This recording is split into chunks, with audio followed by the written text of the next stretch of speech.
明天涨薪 4.75%， 但真正打空你账户的不是工资。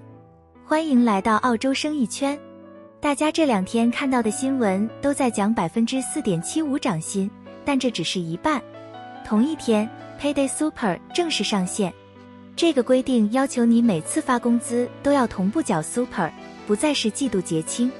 你实际的现金缺口是什么感觉？这样算，你每2周的薪资单现在要同步多付出大约 11.5% 的 Super， 两样叠在一起，你这个 Fortnite 真实的劳动力成本增幅接近6到 7%。 这笔钱不是季末才扣，是现在每一次发薪就走。大多数老板要到对账的时候才发现账户少了一节。现在说说大家都在讨论的方案，加菜单价格。这是对的方向，但大多数人做错了顺序。先加价后算账，这是华人餐饮老板最常见的一个错误。正确的做法是，先看你的菜单结构，找出谁在帮你赚钱，谁在帮你亏钱。行业标准是这样的，你的 Prime Cost， 也就是食材加上劳动力，必须控制在营收的 65% 以下。超过这条线，不管你卖多少杯咖啡，利润都会被吃干。悉尼的一位华人咖啡馆老板反映，他以前每样东西都涨50分，结果客流掉了，利润1分没多。后来他把菜单里2个卖的还可以但利润很低的套餐直接砍掉，重点推他利润最高的2款饮品，什么都没涨价，当月利润却回来了。好，我来给你一个这周就能做的动作，找出你销量最高的5个品项，每一个单独算贡献利润。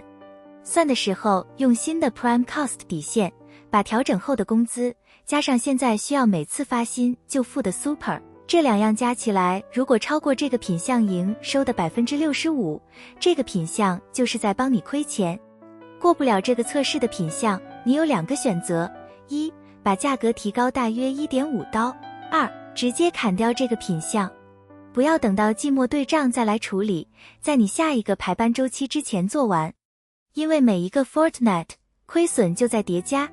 最后一点，很多华人老板习惯自己管账，没有专门的 bookkeeper。Payday Super 改成每次发薪结清之后，漏缴或者算错的风险大了很多。这不只是多付一笔钱的问题，一旦被 ATO 认定是合规问题，就会触发罚款，直接叠在本来已经很薄的利润上。另外，有一个加价方式值得借鉴，把所有成本包进定价，正面告诉客人这是完整价格，不另收附加费。行业普遍经验显示，客人对价格透明的感受远好过被临时加一笔附加费。